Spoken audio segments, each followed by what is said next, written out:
Kule Eyfelê.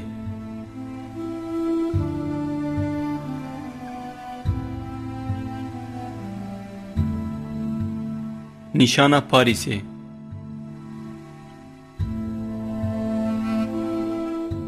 Sala 1889 de dest bi lêkirina wê bû.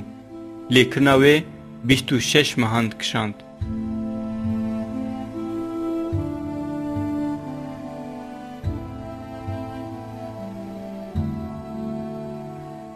Bi bilindahiya xwe ya 321 metre ve heya 40 salan weke avahiya dinyayê a herî bilind hate qebûl kirin.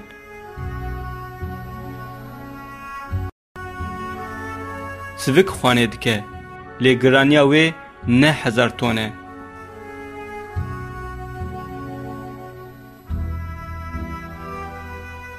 Bêguman mîmarên ku plana wê çêkirine û hostayên ku wê lêkirine hene. Heger hûn van kesan nebînin jî, hûn fêm dikin ku hinekan ev kule lê kiriye.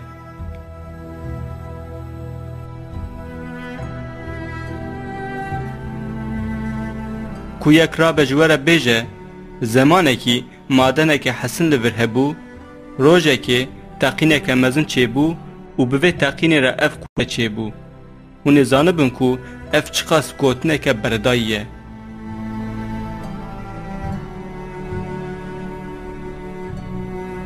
Mirov dikare aynî tiştî ji bo hemû avahiyên ku li çar hawirê dinyayê hene bibêje. Taç Mahal, Bedena Çînê,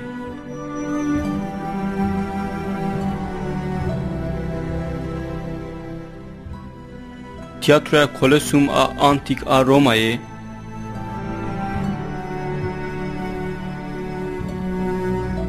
heykelên çar serokê Amerîkayê ên ku li çiyayê Raşimê hatine neqişandin,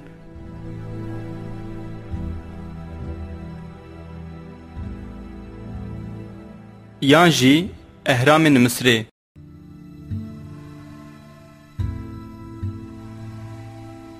Van avahiyan hemû mîmar û hosteyên wan ên ku ew plan kirine û lê kirine hene.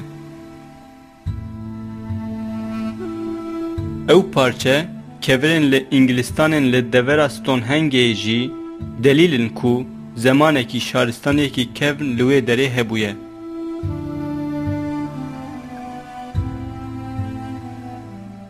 Ev mîsalan giş rastiyeke gelekî mühim nîşanî me didin, hez dike mezin, hez dike piçûk be, her avahiya ku plan û nîzameke hûr dixwaze, bêguman yekî ku wê plan kiriye û ava dike heye. Baş e lê ev fezaya bêserî û bêbinî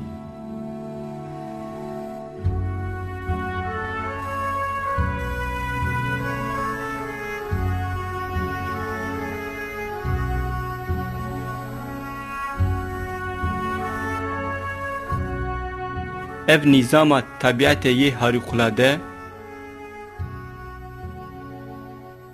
bi milyonan çeşidên benderûhên ku xwediyê xusûsiyetên cihev cihê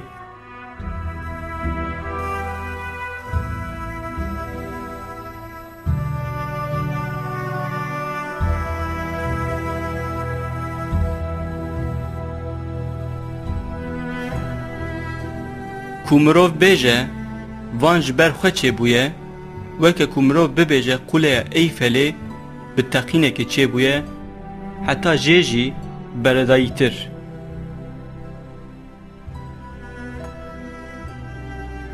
Ji bedena me bigirin, heya bigê cihê herî bilind yê vê fezaya mezin ku aqil wê nagire, bêguman xwediyekî vê wezna wê heye.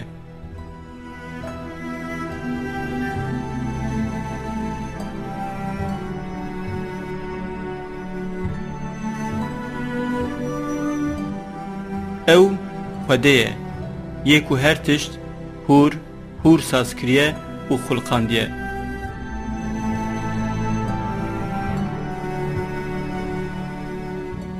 Di fezayê de delîlên bêjmar hebûn û mezûnahiya Xwedê nîşanî me didin û mirov veya bi aqilê xwe zane. Di ayeteke Qur'anê de دلیلی کو مرو د طبیعت د پی خودی ناس بکه وسا جمره هاتیه گوتن. بگومان خلقاننا ازمانان او ارده لپی هف هاتنا شب و روژه کشتی کو بتشتی لفیده مروان لسر آوه دهرکن آوا کو خوده وی دبارینه او پی سر روی ارده پشتی مرنا وی جاردن و دجینه هر جوره بندر روحی لی چه دکه و داف دکه بایی کو دردخه اوره کو دناب ازمانو ارده ده سری لی دتوینه و لحف دزورینه جبو قومه کی باقل براست نیشان دوانده هیه.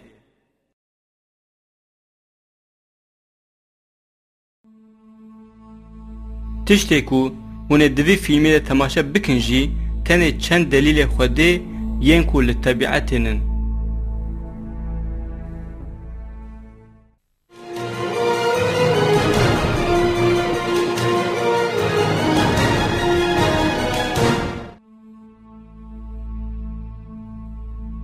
لسر هر دور دنیای جیانا کو ام دبینن و نابینن حکم وی هیه.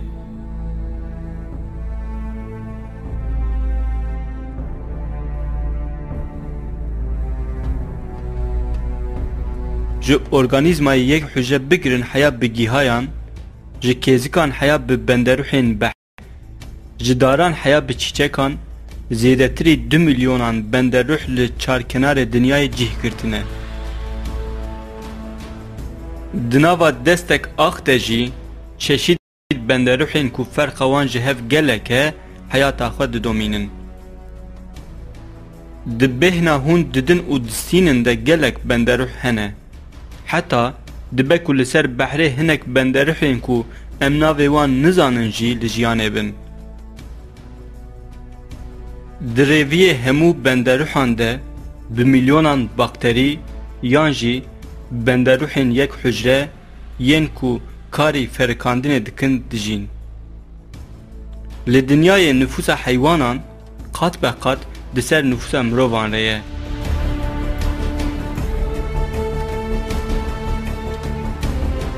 گاوا ام نفوس هایان جی تاوی مروان و حیوانان بکن اما پیرگی وی راستی بین کل سر روی دنیای جیه و حیات لی نبه تونه. بندروحین کو یکونا جمارا وان تریلیونان درباست دکن هر یک جوان به سازمان خواه بجیان خواه و به خصوصیت خواه آلیکاریا وزن سر روی زمین دکن. هر یک جوان جبو مقصده که اشکره لدنیایه و تو جوان بندروحان بقرار و کده خواه نهاتی سر روی دنیایه.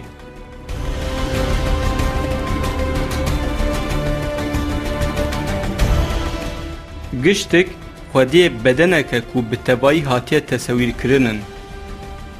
خودی وی تصویره به بدن وان دجی خودی تعالی کو وی بندروح همی آفراندیه. خودی دو قرآن ده وسا بحث خلقاندنا چشید به چشید بندروح سر روی دنیای دکه. خودی هر بندروح جاوه خلقاند کی جوانا لسر زکی خود دشخته کی جوان لسر 2 پیین خود دمشن کی جوان جی لسر 4 پیین خود دمشن. خودی چو بخوازه دو خلقینه بگومان خودی اوه کو قدرت اوی دیگهیجه هر تشتی.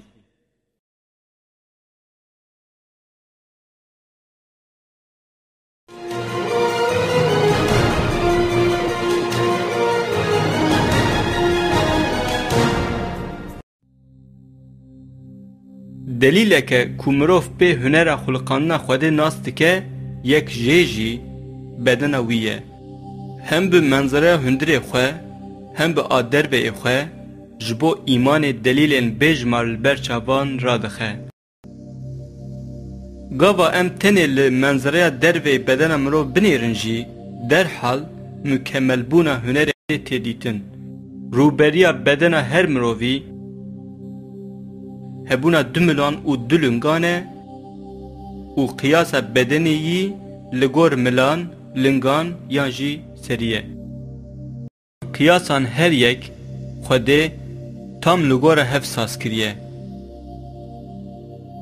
Dirêjahiya bedena her mirovî heşt caran li dirêjahiya serê wî ye. Rûyê wî sê caran li dirêjaya pozê wî ye. Di navbera du çavan de bi qasî dirêjaya çavekî mesafe heye. Qiyasa milan û lingan û dirêjiya wan li gor ihtiyacê ye. Bedena mirov li ser rûyê dinyayê makîneya herî mikemel e û mîna hemû makîneyan qûwet û zanebûna hostayê xwe rê me dide. Avahiya hundirê mirov jî ji teferruatên hûrtir in.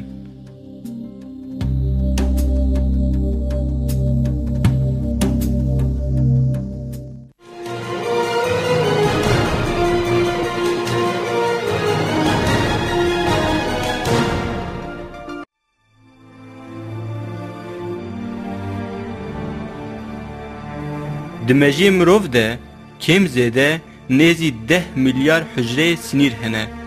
Di navbera van hücreyên sinîrê de yên ku danûstandinê bicih tînin jmara wan 100 trilyon e.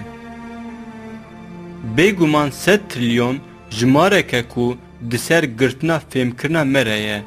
Ji bo mirov bikaribe bîne ber çavê xwe li herêmekî bi kêmanî 10 caran ji Tirkiyeyê mezintir bifikirin, heger em qebûl bin ev herêm hemî tije darin û her darek 10,000 lib pelê wê hene. İcar jmara hemî van pelan ew ê nêzîkî danûstandinê ku di mejiyê me de bin. Peyamên ku bi van sinîran hemûyan dikşînin mejiyê me serê saetê 320 kilometre bi hêzeke ku nakeve aqilan di mejiyê me de rê distînin.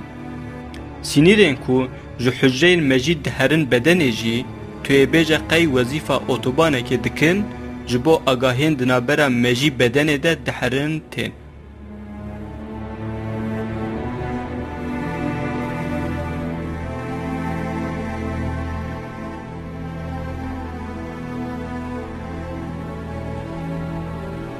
Bi kurtahî serê saniyekê di bedena me de trafîqa awarte tê meydanê. Di navbera azayên beden û mejiyê me de di hundir yek saniyê bi tenê de bi hezaran peyamên yek ji yekê cihêtir tên diçin. Ev jî nebese di hundir yek deqeyê de ji 100,000 heya bi milyonê hereketên kimyevî yên ji hev cihên tê meydanê. Gava hûn li vî fîlmî temaşe dikin, hemî kirinên ku di bedena we de tê meydanê jî dîsa bi saya bi sedan peyamên ku di hundir parekê ji 1000 parê saniyeyekê yên di navbera mejî û qasan de diherin û tên çêdibin. Wek nimûne, hebata ku hûn bi çavan dikin, gava rûdinin paldana we fêmkirina tiştê hûn lê temaşe dikin, avêtina dilê we, himdan û standina we, çavşkenandina we, dirêjbûna porê we, têgîştina we ya hilman yan jî pejnên hawirdor yên ku guhê we dibihîse. Heger van tiştên ku bedena we dikin ji wan yek bi tenê jî bixwazin li ser kaxizê binivîsînin, diviya ku we bi rûpelan formülên kimyevî nivîsan diba.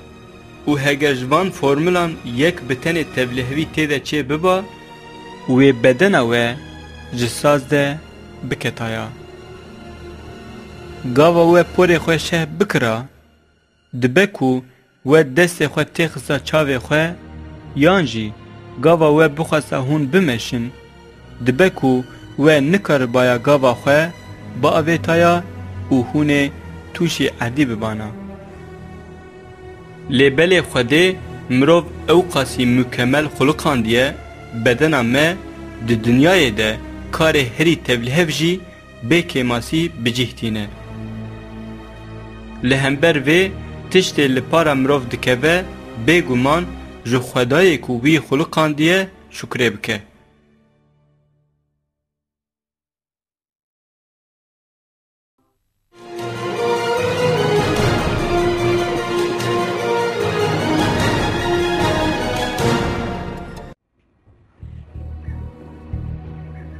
Pênc hîs yani dîtin, bêhnkirin, destdan, bihîstin, tamkirin her yek mucizeyeke cihê ye. Mirov jiyana derveyê xwe bi saya van hîsan nas dike. bisaya pevrebûna di navbera wan hîsan de heye, bi hêsanî jiyana xwe didomîne.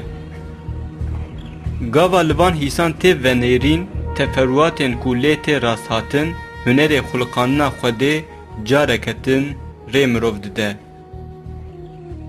Pênc hîs tam li gorî îhtiyacên mirov hatine sazkirin. Wek nimûne, guh tenê dengê pêlên ku di navbera du sînoran de tên îdrak dike.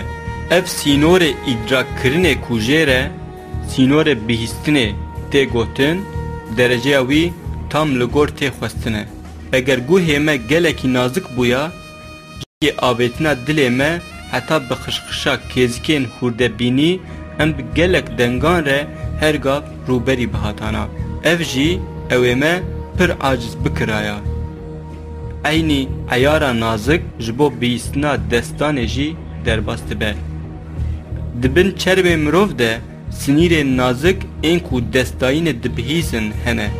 Vana ji bihîstinê re bi awayê herî rind hatine çêkirin û tam li gor divê li bedena mirov hatine belavkirin. Wek nimûne, di serê tiliyên me de destayîna herî nazik a ku me divê li gor deverên dinêyî bedena me gelekî zêdetir senê sinîran henin. Ciyê wekî pişta me ku zêde nayê bikaranîn, serên sinîran gelekî hindikin. Çermê me yê ku li gor gelek mirovan wekî zareke basît tê dîtin, di rastiyê de pir girîfte. Di eslê xwe de çerm azayekî mükemmel e ku ji gelek qatan hatiye meydanê, di hundirê çerm de sinîrên îdrakkirinê, cihokên têgerînê, sazûmanên hewadariyê, eyarkerên germê û nemê hene. Çerm jî wekî her azayê bedena mirov bê kêmanî hatiye xulqandin.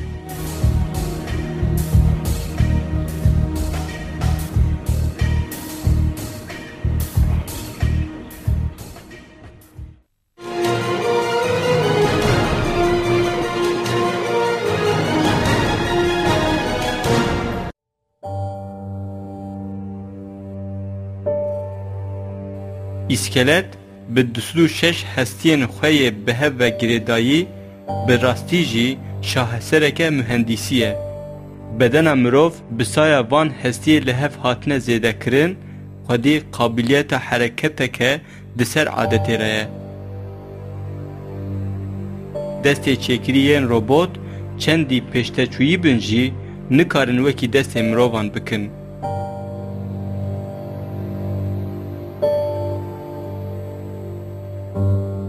Gava em li hestiyên ku îskelet jî hatiye meydanê vedinêrin, em rastî pêşnûmaya mükemmel tên.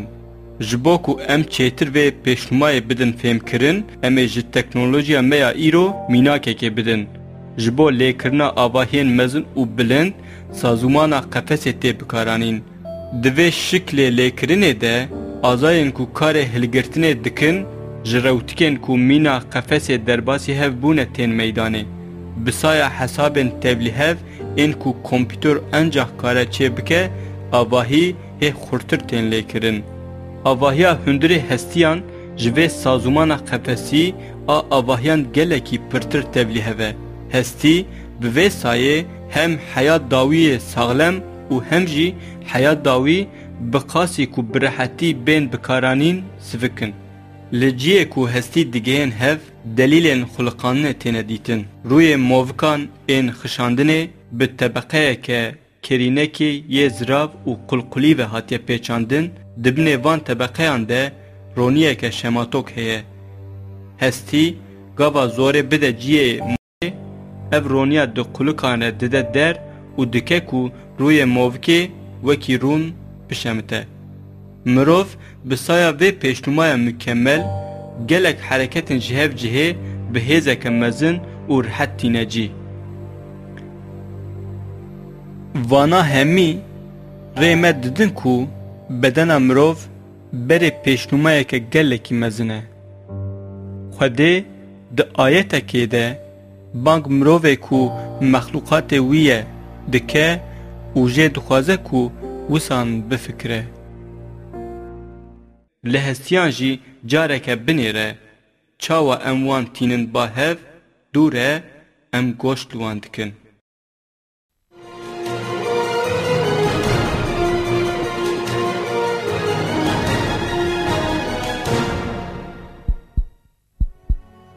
Jinav azayên bedena mirov bêguman yê herî mühîm dil e.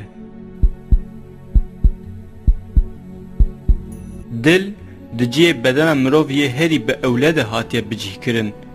Dilê ku ji azayê herî mühîm e, dîsa bi tesewîreke taybet di sînga mirov de cih digire û ji derbên ku ji derve werin hatiye hîmmetkirin.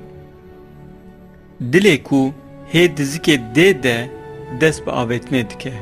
Serê deqîqeyekê heftê sed derban bi aheng davêje û jiyanê pê de bê rawestan dixebite, piştî her lêdanê tê nîv saniyeyê îstirahet dike û di hundirê rojekê de 10,000 caran davêje.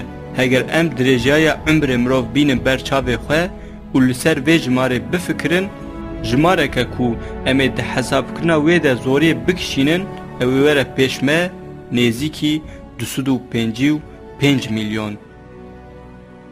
Dil bi çar odekên xwe yên cihê cihê ve bêyî ku xwîna pîs û a paqij devlihev bike, di bedena mirov de pompe dike deverên cihê û bi deriyên dil ên ku wezîfa sîpapê dibînin, xwediyê tesewîreke ku li ser mîzaneke gelekî nazik hatiye avakirin.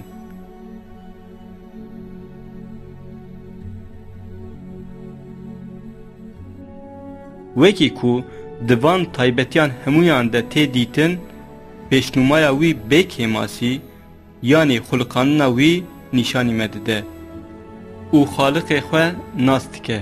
Ew Xwedeyê ku Rebbê alemê ye. Xwedê di ayet Qur'anê de wisa ferman dike. Xwedeyê ku Rebbê wê ye, vaye ev e. İllah ji xeynî wî tune ye.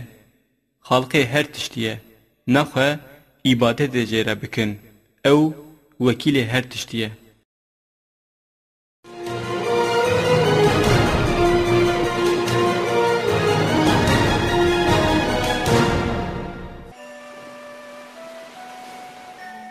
Vişko kirin, nivîsandina nivîsê, jêkirina xwarinan.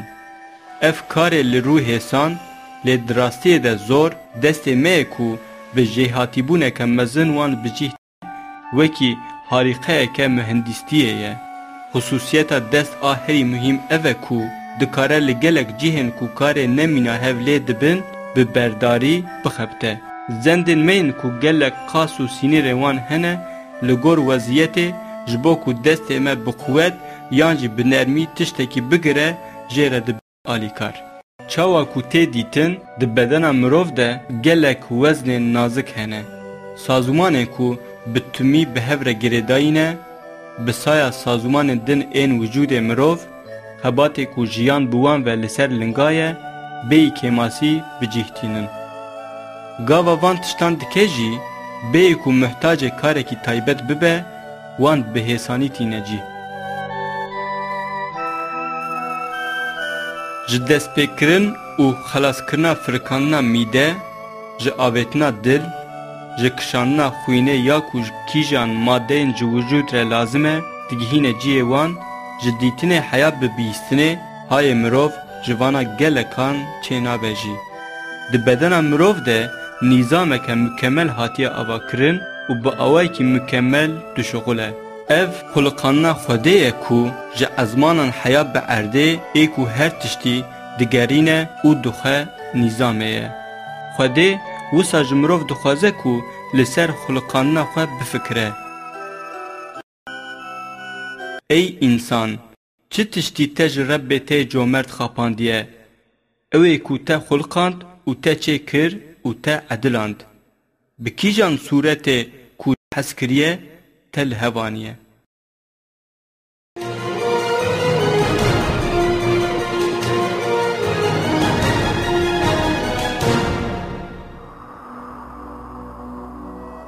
Hayat li qutuban gelekî zor e.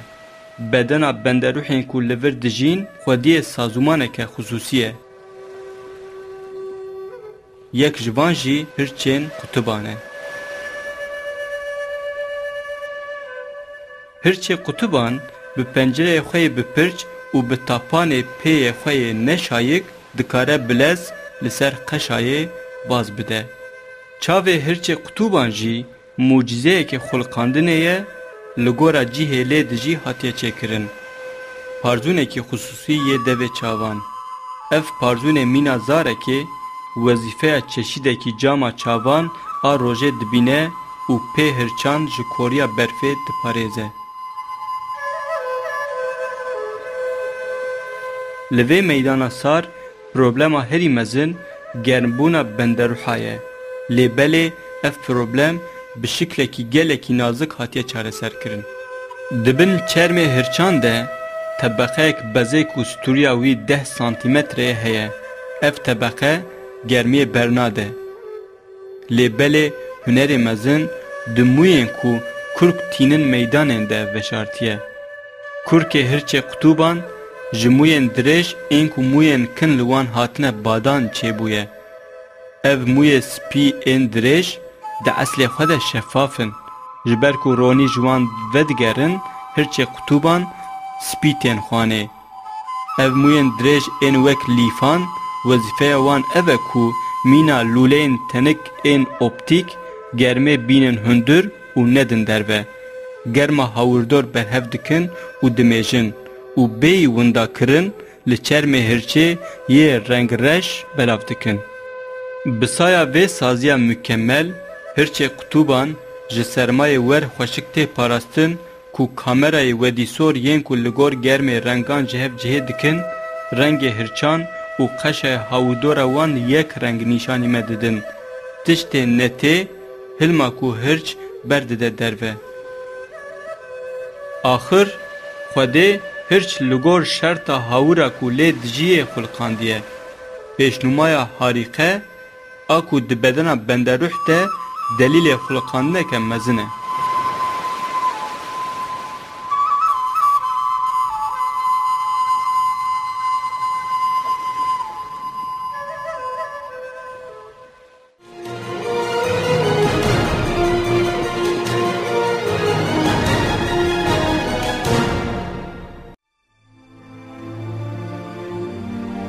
Kartelên ku bi 1000 metreyan bilind difirin, xwediyê wan çavan e ku ji wê dûraniyê jî ser rûyê erdê hûr hûr dibînin. Çavê kartelan bi goşeya 300 dereceyî fireh dora xwe dibînin. Tiştê ku dibîne jî dikare bi qasî şeşan heta 8 caran mestir bike. Gava 4500 metre bilind li firê be jî dikare hawirdoreke 30,000 hektar raçav bike. 1500 metre ji jor de li ser rûyê erdê çi livîna piçûk, çi rengê piçûk ê ji hev cihê hebe ji hev nas dike û nêçîra xwe ji wan vediqetîne. Tiştê ku vê dîtina tûş çê dike, pirbûna hücreyên quçînin. Ev hücreyana di perdeya retîneyê denin û bi ronahiyê re lehfatînin. Gava ronî digîje wan bi roniyê re dikevin hereketê û vê agahiya nû neqlî mecî dikin. Hücreyên ku kûçî yên çavên mirov li gor ên qertelan firkin. Ev ferqa wan quweta dîtina çavên qertelan tîne meydanê. Qertel bi saya van nêçîra xwe gelekî zelal nas dike. Tûjbûna dîtina qertel ê ku li gor dîtina nêçîra wî eyar kiriye, bêguman ne qertel bixwe ye. Pir eşkere ye ê ku ev sazî çê kiriye, Xwedê Teala Rebbê alemê ye. Xwedê di ayeteke Qur'anê de ji me re dibêje ku em ê nîşana hebûna wî di mexlûqatê de wisa bibînin. Bêguman ji bo we di heywanan de jî nîşanê îbretê hene.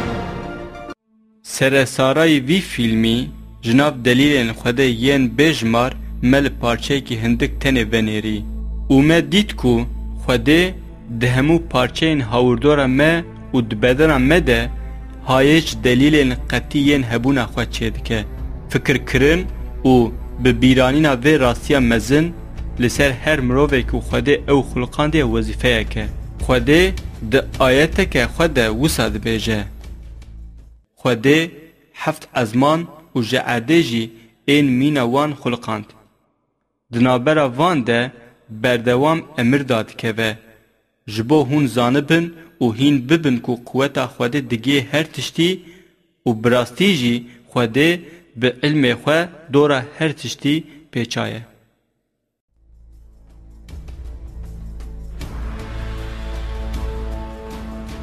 لسر تشتی کو خوده دایه و بفکرن هون لسر دنیای کینه کو هور هاتیه پلان کرن و جبو کو هون حیات خواله ببهورن بخصوصی جبو هاتیه خلقاندن جبو هون ورن دنیای و سازمان بیننجی و تو کار نکریه تو کداوه دوی کاری ده تو نیه هو و روژه که چاوه خواه بکر و خواه دناوان نیمتین بجمارده دید هون کارن ببینن ببهیسن و هیس بکن سبب آوان همویان تنه خواستنا خوده کو و خلقاندیه لهمبری ویا تشتی خوده جوه دخوازه هم جیرش کردار بن